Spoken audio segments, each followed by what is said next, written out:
नमस्कार, बघूयात आजचा पहिला प्रकार। सगळ्यात आधी गॅसवरती मी एक पॅन ठेवलेला आहे। यामध्ये 1 चमचा धणे घालायचे आहे, 1 चमचा बडीशोप घालूयात, 1 चमचा जिरं घालायचं आहे आणि 1 चमचा पांढरे तीळ घालूयात। आता याला आपण छान भाजून घेणार आहोत। असे हे मसाले भाजून घेतल्यामुळे या पदार्थाची चव खूप छान लागते। आता हे भाजून घेतलं आहे, याला एका बाउलमध्ये आपण काढून घेऊयात। हा पदार्थ आपण गोड, आंबट आणि तिखट या चवीचा तयार करणार आहोत। तर त्यासाठी अर्धा चमचा इथे मी तिखट घातला आहे, अगदी चिमूटभर हळद घालायची आहे। आता हे झाले तिखट जिन्नस। आता यामध्ये थोडंसं गोड घालण्यासाठी 2 चमचे साखर घालायची आहे आणि अर्धा चमचा आमचूर पावडर घालायची आहे। याऐवजी तुम्ही ते लिंबू पावडर सुद्धा वापरू शकता। हे सर्व जिन्नस मिक्स करून घ्यायचे आणि एका मिक्सरच्या भांड्यामध्ये घालून याची आपल्याला थोडीशी जाडसर पावडर तयार करून घ्यायची आहे। हे बघा अशा पद्धतीने। आता एका बाउलमध्ये याला काढून घेऊयात। आता लगेच एका मिक्सरच्या भांड्यामध्ये अर्धी वाटी आपल्याला शेव घालायची आहे। इथे आपल्याला प्लेन शेव वापरायची आहे, तिखट शेव अजिबात वापरायची नाही। आता याला मिक्सरच्या भांड्यामध्ये घालून याची आपल्याला बारीक पावडर तयार करून घ्यायची आहे। तयार करून घेतलेली ही पावडर आता या मसाल्यामध्ये ॲड करून घेऊयात आणि हे सर्व जिन्नस आपल्याला छान मिक्स करून घ्यायचे आहेत। आता या मसाल्याला बाइंडिंग येण्यासाठी 2 चमचे इथे आपण तेल घालूयात। आता यामध्ये 3 चमचे आपण पाणी घालून घेऊयात। पाणी आणि तेल घातल्यामुळे हलकसं हे मिश्रण ओलसर तयार होतं। जास्त ओलं करायचं नाही, अगदी हलकसं आपल्याला हे मिश्रण ओलं करून घ्यायचं आहे। तुम्ही बघू शकतात अशा पद्धतीने। आता हे सर्व जिन्नस छान मिक्स करून घ्यायचे आहेत आणि छोटासा पेढ्याच्या साईज एवढा आपल्याला गोळा घ्यायचा आहे आणि छान अशा पद्धतीने त्याची गोळी आपल्याला तयार करून घ्यायची आहे। तुम्ही बघू शकतात अशा पद्धतीने। अशाच प्रकारे मी सर्व गोळ्या तयार करून घेतलेल्या आहेत। आता पुढची प्रोसेस बघूयात। इथे मी एक बाउल घेतला आहे, यामध्ये 1 वाटी आपल्याला मैदा घालायचा आहे। आता यामध्ये पाव चमचा ओवा घालूयात, चवीप्रमाणे मीठ घालायचे आणि पोहे खाण्याचे 3 चमचे साजूक तूप घालायचे। आता हे सर्व जिन्नस हाताने छान मिक्स करून घ्यायचे। हे पीठ मिक्स करताना थोडंसं मॅश करून मिक्स करून घ्यायचं, म्हणजे जो तुपाचा फ्लेवर आहे तो छान पिठामध्ये उतरतो। आता छान मिक्स करून झाल्यानंतर पिठाची मूठ बांधून बघायची।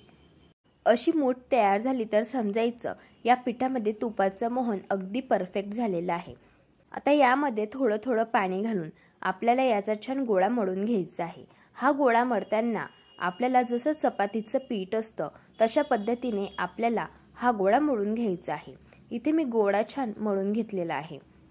हे बघा अशा पद्धतीने आपल्याला जसं चपात्यांचं पीठ असतं तसंच हे पीठ छान मळून घ्यायचे। आता या पिठाचा पेढ्याच्या साईज एवढा गोळा घ्यायचा आहे आणि छान याची गोळी तयार करून घ्यायची आहे।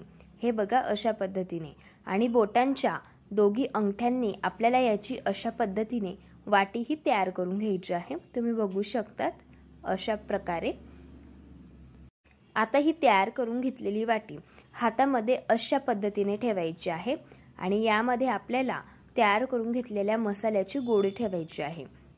आता ही तयार करून घेतलेली मसाल्याची गोळी अशा पद्धतीने बोटाने प्रेस करत जायची आहे आणि जे पीठ आहे तर ते वरती उचलत जायचं आहे आणि अशा पद्धतीने आपल्याला याला पॅक करून घ्यायचं आहे। एक्स्ट्राचं पीठ आपण काढून घेऊयात आणि याला छान अशा पद्धतीने आपण प्रेस करून घेऊयात। आता या गोळ्याला हाताने छान अशा पद्धतीने गोल करून घ्यायचं। इथे आज आपण मिनी कचोरी तयार करणार आहोत, तर इथे आपली कचोरी छान मी तयार करून घेतली आहे। अशाच पद्धतीने सर्व कचोऱ्या तयार करून घ्यायच्या। आता आपण ह्या कचोऱ्या फ्राय करून घेऊयात। आता इथे मी तेल छान गरम करून घेतलेलं आहे, यामध्ये आता आपण कचोऱ्या घालूयात। आता आपण या कचोऱ्या क्रिस्पी आणि कुरकुरीत होईपर्यंत हलक्या गुलाबी रंगावरती छान फ्राय करून घेणार आहोत। आपल्याला ही कचोरी गॅसच्या मीडियम फ्लेमवरती फ्राय करून घ्यायची आहे। कचोरी फ्राय करताना एक गोष्ट लक्षात ठेवायची, आपल्याला ही कचोरी गॅसच्या हाय फ्लेमवरती अजिबात फ्राय करायची नाहीये। हाय फ्लेमवरती कचोरी फ्राय केल्यामुळे आतून कचोरी कच्ची राहते आणि फक्त तिला बाहेरून छान रंग येतो आणि जर लो गॅसच्या फ्लेमवरती आपण कचोरी फ्राय केली तर कचोरी ही तेलकट होते। त्यामुळे गॅसच्या मीडियम फ्लेमवरतीच छान क्रिस्पी आणि कुरकुरीत होईपर्यंत गुलाबी रंगावरती ही कचोरी फ्राय करून घ्यायची। तुम्ही बघू शकतात कचोरी छान फ्राय झालेले आता आपण हिला काढून घेऊयात आणि रंग बघा काही सुरेख आलेला आहे कचोरीला। ज्या पद्धतीची कचोरी मार्केटमध्ये मिळते तशाच पद्धतीची आणि त्याच चवीची कचोरी आज आपण घरी तयार केलेली आहे। ही मिनी कचोरी लहान मुलांना तर फार आवडते आणि चवीला तर अतिशय भन्नाट लागते। एकदा जर ही कचोरी तुम्ही तयार केली तर महिनाभर तुम्ही डब्यामध्ये स्टोर करून ठेवू शकता। तर तयार झाली आहे आंबट गोड चवीची चटपटीत मिनी कचोरी। नक्की एकदा ट्राय करून बघा। प्रकार क्रमांक 2। आता एका बाउलमध्ये 1 वाटी तांदळाचं पीठ घालूयात। आता यामध्ये पाव चमचा जिरं घालायचं आहे, पाव चमचा ओवा घालूयात आणि 1 चमचा कस्तुरी मेथी घालायची आहे। अशी कस्तुरी मेथी घातल्यामुळे या पदार्थाला चव खूप छान येते। चवीप्रमाणे मीठ घालूयात। पोहे खाण्याचे 2 चमचे साजूक तूप घालायचे। आता हे सर्व जिन्नस हाताने छान मिक्स करून घ्यायचे। असे हे मिश्रण मिक्स करून घेतल्यामुळे तुपाचा फ्लेवर पिठामध्ये खूप छान उतरतो। आता हे पीठ छान मिक्स करून झाल्यानंतर पिठाची अशा पद्धतीने मूठ बांधून बघायची।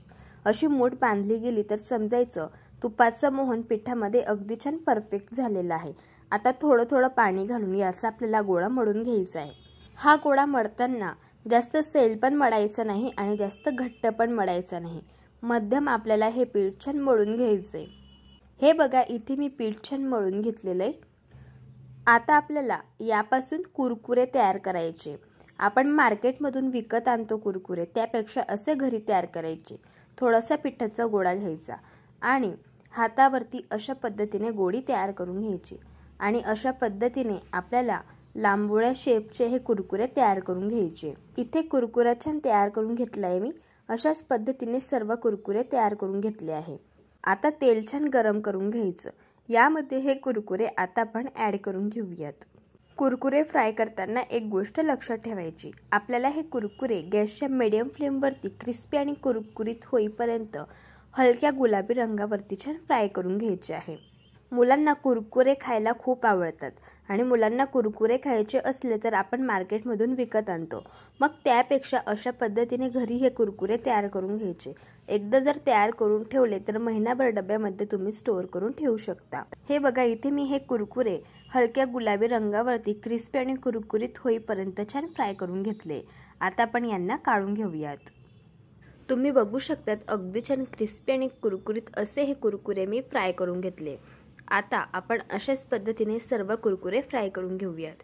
इथे मी सर्व कुरकुरे छान फ्राय करून घेतलेले आहे। तुम्ही बघू शकतात अगदी छान क्रिस्पी आणि कुरकुरीत असे हे कुरकुरे तयार झालेले आहे, अगदी मस्तच। आता हे कुरकुरे आपण चटपटीत फ्लेवरचे तयार करणार आहोत, तर त्यासाठी यावरती पाव चमचा तिखट घालायचे आणि पाव चमचा आमचूर पावडर घालायची आहे। असा चाट मसाला घातल्यामुळे हे कुरकुरे अतिशय छान चटपटीत तयार होता। अगदी थोडंसं चवीप्रमाणे मीठ घालायचे आणि छान याला टॉस करून घ्यायचे। असे हे तांदळाच्या पिठाचे कुरकुरे अतिशय छान कुरकुरीत तयार होता आणि मस्त छान चटपटीत लागतात। नक्की एकदा ट्राय करून बघा। प्रकार क्रमांक 3।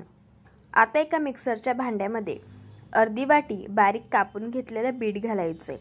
यामध्ये थोडंसं पाणी घालून याची आपल्याला छान बारीक पेस्ट तयार करून घ्यायची। हे बघा अशा पद्धतीने। आता ही तयार करून घेतलेली पेस्ट आपण अशा पद्धतीने गाळून घेऊयात। तर इथे आपला बीटाचा ज्यूस छान तयार झालेला आहे। आता एका बाउलमध्ये 1 वाटी मैदा घालायचा आहे, पाव चमचा ओवा घालूयात, चवीप्रमाणे मीठ घालायचे। आता यामध्ये पोहे खाण्याचे 3 चमचे कच्चं तेल घालायचे आणि हे सर्व जिन्नस हाताने छान मिक्स करून घ्यायचे। असे मिक्स करून घेतल्यानंतर पिठाची मूठ बांधून बघायची। अशी मूठ बांधली गेली तर समजायचं पिठामध्ये तेलाचं मोहन अगदी छान परफेक्ट झालेलं आहे। आता यामध्ये आपण बीटाचा ज्यूस घालूयात। थोडा थोडा हा बीटाचा ज्यूस घालायचा आहे आणि पीठ छान मळून घ्यायचे। एक गोष्ट लक्षात ठेवायची, हे पीठ मळताना आपल्याला चपातीच्या पिठापेक्षा घट्ट मळून घ्यायचे। हे बघा पीठ इथे मी छान मळून घेतलंय। इथे आज आपण बीटाचे शंकरपाळे तयार करणार आहोत, तर त्यासाठी पिठाला 2 पार्टमध्ये डिवाइड करून घ्यायचं आणि आता आपण याचा छान एक गोळा तयार करून घेऊयात। आता आपण चपाती लाटून घेऊयात। तर याला लाटताना पीठ लावायचं नाही, कारण इथे आपण हे पीठ मळताना घट्ट मळून घेतलेलं आहे, त्यामुळे पीठ लावायची अजिबात गरज पडत नाही। याला छान लाटून घ्यायचं आहे। एक गोष्ट लक्षात ठेवायची, ही चपाती लाटताना जास्त पातळ लाटायची नाही, थोडीशी जाडसर आपल्याला ही चपाती लाटून घ्यायची आहे। इथे मी चपाती छान लाटून घेतलेली आहे आणि ही चपाती इतपत जाड आपल्याला ठेवायची आहे। आता आपण शंकरपाळे याचे तयार करून घेऊयात।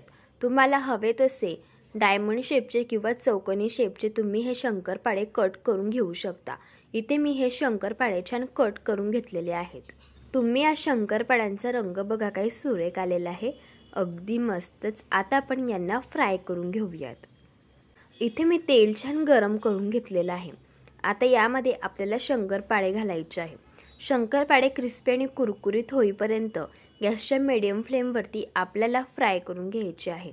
मुलं शक्यतो बीट खात नाहीत, मग अशा वेळेस आपण त्यांना बीटाचे शंकरपाळे तयार करून देऊ शकतो। हे शंकरपाळे चवीला पण अप्रतिम लागतात आणि अगदी छान मस्त फ्लेवरफुल आणि कलरफुल तयार होता। इथे मी शंकरपाळे छान फ्राय करून घेतलेले आहे। तुम्ही रंग बघा, यांना काही सुरेख आलेला आहे, अगदी मस्तच। अशाच पद्धतीने मी सर्व शंकरपाळे छान फ्राय करून घेतलेले आहे। आता चटपटीत शंकरपाळे तयार करण्यासाठी अर्धा चमचा इथे मी चाट मसाला घातला आहे आणि पाव चमचा तिखट घातलेला आहे। अगदी थोडंसं चिमूटभर मीठ घालायचं आणि हे शंकरपाळे टॉस करून घ्यायचे। हे शंकरपाळे अतिशय छान चटपटीत तयार होता चाट मसाला घातल्यामुळे। तयार आहे इथे आपले चटपटीत असे क्रिस्पी आणि कुरकुरीत बीटाचे शंकरपाळे। प्रकार क्रमांक 4, इथे आज आपण गुलाबजाम तयार करणार आहोत। तर त्यासाठी इथे मी गिट्स कंपनीचं गुलाबजामचं प्रीमिक्स घेतलेलं आहे। आता आपण याला ताटामध्ये काढून घेऊया। यामध्ये अर्धी वाटी मिल्क पावडर घातली आहे।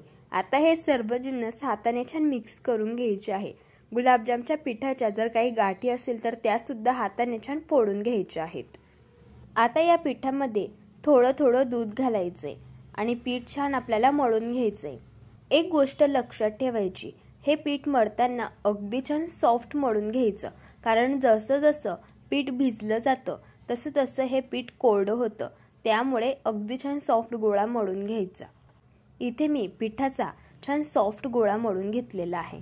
आता हाताला तूप लावायचं आणि पीठ आता 2 ते 3 मिनिटं आपण छान अशा पद्धतीने मळून घेऊयात। असं हे पीठ छान मळून घेतल्यामुळे गुलाबजाम तयार करताना गुलाबजामला क्रॅक्स जात नाही आणि अगदी छान सॉफ्ट असा गुलाबजाम तयार होतो। हे बघा अशा पद्धतीने। आता पिठाचा थोडासा गोळा घ्यायचे आणि पेढ्याच्या साईज एवढे गुलाबजाम तयार करून घ्यायचे। इथे मी गुलाबजाम मस्त तयार करून घेतलेला आहे, तुम्ही बघू शकता। आणि गुलाबजामला अजिबात क्रॅक्स गेलेले नाहीये। अशाच पद्धतीने सर्व गुलाबजाम आपण तयार करून घेऊयात। इथे मी अशाच पद्धतीने सर्व गुलाबजाम छान तयार करून घेतलेले आहेत। आता आपण यांना फ्राय करून घेऊयात। इथे मी तेल छान गरम करून घेतलेलं आहे। आता आपण गुलाबजाम फ्राय करून घेणार आहोत। तुम्ही इथे तेलाऐवजी तुपामध्ये सुद्धा गुलाबजाम फ्राय करून घेऊ शकता। आता जेवढे गुलाबजाम कढईमध्ये बसतील तेवढे गुलाबजाम यामध्ये घालायचे आहे आणि गुलाबजाम छान गुलाबी रंगावरती आपल्याला फ्राय करून घ्यायचे आहे। गुलाबजाम फ्राय करताना गॅसच्या मीडियम फ्लेमवरती छान गुलाबी रंगावरती आपल्याला फ्राय करून घ्यायचे आहे। मुलांना मधल्या वेळेत काहीतरी छान खायची इच्छा होते, मग त्यावेळेस आपण त्यांना अशा पद्धतीने गुलाबजाम तयार करून देऊ शकतो। मुलांना तर गुलाबजाम अतिशय आवडतात, त्यामुळे तुम्ही असे गुलाबजाम आधीच तयार करून ठेवायचे आणि जेव्हा मुलांना आवडतील तेव्हा तुम्ही त्यांना देऊ शकता। इथे मी गुलाबजाम छान गुलाबी रंगावरती फ्राय करून घेतलेले आहेत। तुम्ही बघू शकता तर रंग काय मस्त आला आहे। आता आपण यांना काढून घेऊयात आणि अशाच पद्धतीने सर्व गुलाबजाम आपल्याला तयार करून घ्यायचे आहेत। इथे मी सर्व गुलाबजाम तयार करून घेतलेले आहेत। अगदी मस्त छान असे हे गुलाबजाम तयार झाले आहे। आता गुलाबजामसाठी आपण पाक तयार करून घेऊयात। इथे मी एक पातेलं घेतलं आहे, यामध्ये 2 वाटी मी साखर घेतलेली आहे आणि पाणी पिण्याचे 2 ग्लास इथे मी पाणी घातलेलं आहे। इथे आपण गुलाबजामचं प्रीमिक्स 250 ग्रॅमचं घेतलेलं आहे, तर त्यासाठी 2 वाटी इथे मी साखर घेतलेली आहे। घरातील कुठलीही वाटी सेट करून घ्यायची आणि त्याने साखर आपल्याला मोजून घ्यायची आहे। हे बघा साखर छान पाण्यामध्ये विरघळलेली आहे। आता यामध्ये 2 वेलची घालायची आहे। वेलची घातल्यामुळे गुलाबजामला फ्लेवर खूप छान येतो। आता आपण या पाकाला एक उकड काढून घेऊयात। हे बघा पाकाला छान उकड आलेली आहे। आता गॅसची फ्लेम आपल्याला मंद करायची आहे आणि हा पाक 3 ते 4 मिनिटं शिजवून घ्यायचा आहे। आपल्याला पाकाचा एकतारी पाक अजिबात तयार करायचा नाहीये, फक्त हलकासा चिपचिपा असा पाक आपल्याला हवा आहे। आता इथे मी हा पाक 3 ते 4 मिनिटं छान शिजवून घेतला आहे। आता गॅस बंद करूयात आणि हा पाक अगदी छान कडकडीत गरम असतानाच यामध्ये आपल्याला हे गुलाबजाम ॲड करून घ्यायचे आहेत। असे हे गुलाबजाम गरमागरम पाकामध्ये घातल्यामुळे गुलाबजामच्या आतपर्यंत छान पाक मुरला जातो आणि मस्त गुलाबजाम हा लुसलुशीत तयार होतो।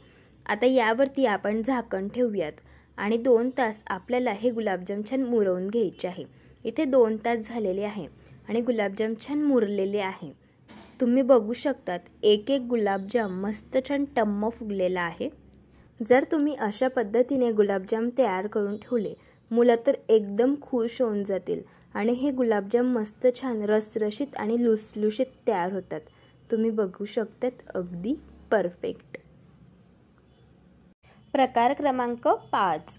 इथे मी 1 वाटी खोबऱ्याचा किस घेतला आहे, 7 चमचे पिठी साखर घ्यायची आहे, 1 वाटी दूध घ्यायचं आहे, पाव वाटी मिल्क पावडर घ्यायची आहे, पाव चमचा वेलची पावडर घेतली आहे आणि इथे मी येलो फूड कलर घेतला आहे। आता कढई गॅसवरती न ठेवता सगळ्यात आधी दूध घालायचं आहे, कढईमध्ये मिल्क पावडर घालायची आहे, पिठी साखर घालायची आहे आणि खोबऱ्याचा किस घालायचा आहे, वेलची पावडर घालूयात आणि हे सर्व जिन्नस छान आपल्याला मिक्स करून घ्यायचे आहेत।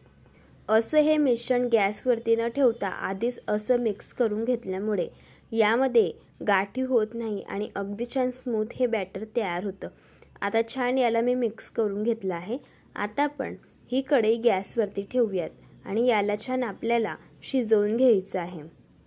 आता इथे मी कढई गॅसवरती ठेवली आहे, यावरती 1 ते 2 ड्रॉप आपण येलो फूड कलरचे घालूयात। आता आपल्याला हे मिश्रण 4 ते 5 मिनिटं छान शिजवून घ्यायचं आहे। जोपर्यंत या मिश्रणामधील दूध पूर्णपणे आटत नाही आणि खव्यासारखं हे मिश्रण तयार होत नाही, तोपर्यंत आपल्याला हे मिश्रण छान शिजवून घ्यायचं आहे।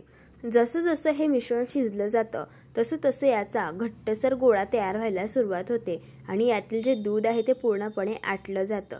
तुम्ही बघू शकतात यातील पूर्णपणे दूध हे आटलेलं आहे।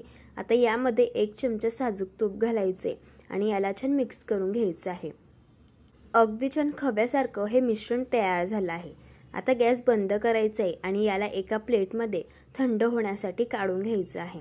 आता आपण या मिश्रणाचे पेढे तयार करून घेणार आहोत। तर आता मिश्रण पूर्णपणे थंड झालेलं आहे। थोडासा गोळा घ्यायचा आहे आणि अशा पद्धतीने आपल्याला याचा पेढा तयार करून घ्यायचा आहे। असा पेढा तयार करून घेतल्यानंतर याला अशा पद्धतीने पिस्त्याचे काप लावायचे आहे, म्हणजे पेढा दिसायला अप्रतिम दिसतो। अशाच प्रकारे मी सर्व पेढे छान तयार करून घेतले आहे आणि अगदी छान मस्त सॉफ्ट हे पेढे तयार होतात आणि चवीला तर अतिशय छान भन्नाट लागतात। लहान मुलांना तर खूप आवडतात। नक्की एकदा ट्राय करून बघा। जर तुम्हाला आजच्या ह्या सर्व रेसिपीज आवडल्या असतील तर रेसिपीला लाईक करा, चॅनलला सबस्क्राईब करा आणि शेजारील बेल आयकॉन प्रेस करायला विसरू नका। व्हिडिओ जास्तीत जास्त शेअर करा। तर चला भेटू एका मस्त अशा चमचमीत रेसिपीसोबत। तोपर्यंत धन्यवाद।